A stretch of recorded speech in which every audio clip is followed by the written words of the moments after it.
Chapter 17. Skye woke early.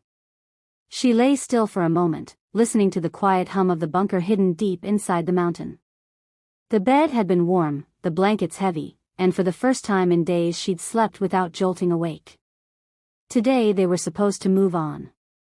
She slipped out of bed, boots soft on the stone floor. Ernie was already awake. He sat at the computer, shoulders slightly hunched, the truck's lock connected by a USB cord. A scan of her fingerprint glowed on the screen while he typed with sharp, practiced precision. Shadow sat beside him, tail thumping once when Skye approached. Ernie didn't turn, he didn't need to. Their awareness of each other had become instinct. "I'm adding your fingerprint to the rest of the locks," he said. "Shadow gave you away." He handed her a slip of paper. 1261967, followed by a long code. "Burn this," he said, passing her a lighter. Skye stared at the numbers before flicking the flame. The paper curled and turned to ash in the tray.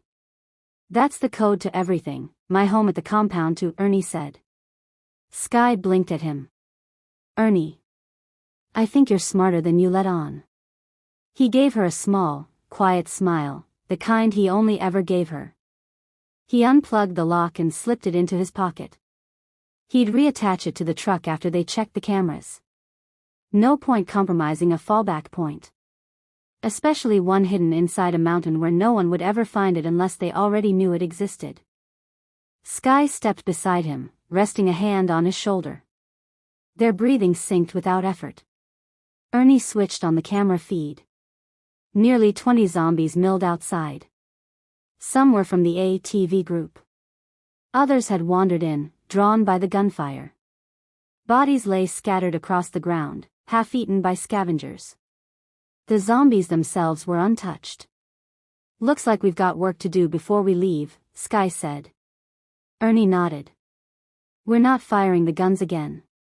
I want this place usable." "I was thinking the same," Skye said. "There's plenty here, but we have extra in the general. We should leave more behind." Ernie nodded. "Good idea. We'll handle that after clearing out our friends outside. Then we pack up. Next stop's a couple hours away." He glanced up at her. "This place can support 15 people for years. Hydroponics underground. Never planted anything, but it's ready. And a separate area for animals." Skye nodded, impressed but not surprised. Fred and Letty approached, drawn by the conversation. They stared at the monitors, stunned by the level of preparation, and by the fact that Ernie had multiple places like this. "Do we have a plan?" Fred asked. "I'm guessing we need to take these things down." "We need to do it quietly," Skye said. "Knives or blunt weapons. Close contact. We armor up, Kevlar vests, heavy coats, pants. Let's check the truck." "Can't we just run them down?" Fred asked, though he already knew the answer. "Too risky," Ernie said. "If we, or someone else, needs this place later, it has to stay sealed." Fred nodded reluctantly. Skye and Letty climbed into the truck, pulling out Kevlar vests. Only Letty needed boots. "We can cut the straps and wrap the material around our arms and legs," Letty said. "Perfect," Skye replied.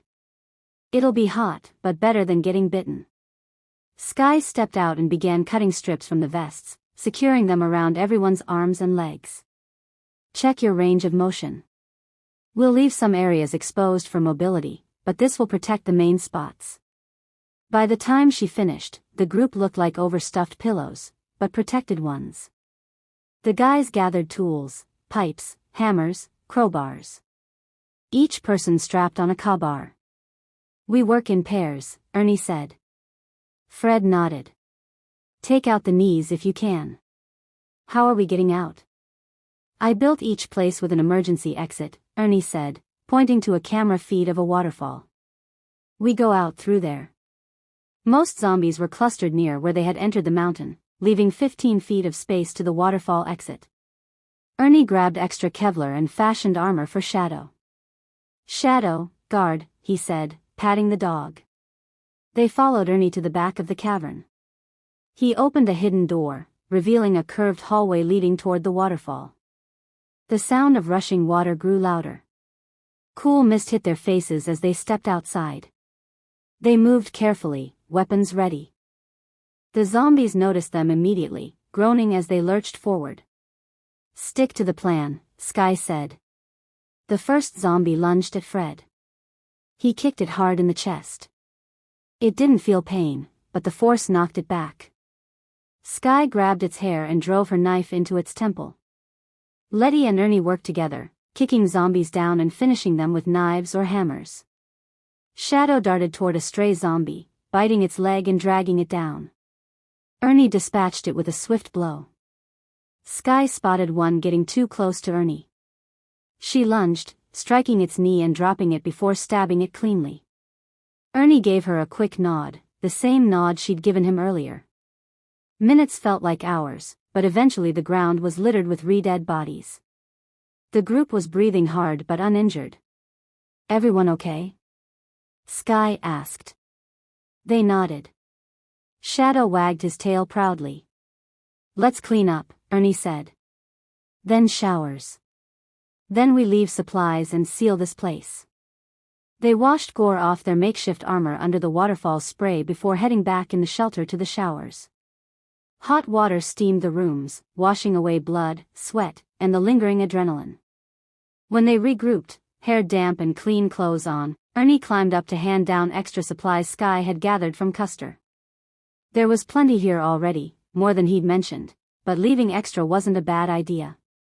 If someone ever needed this place, those supplies could save their lives.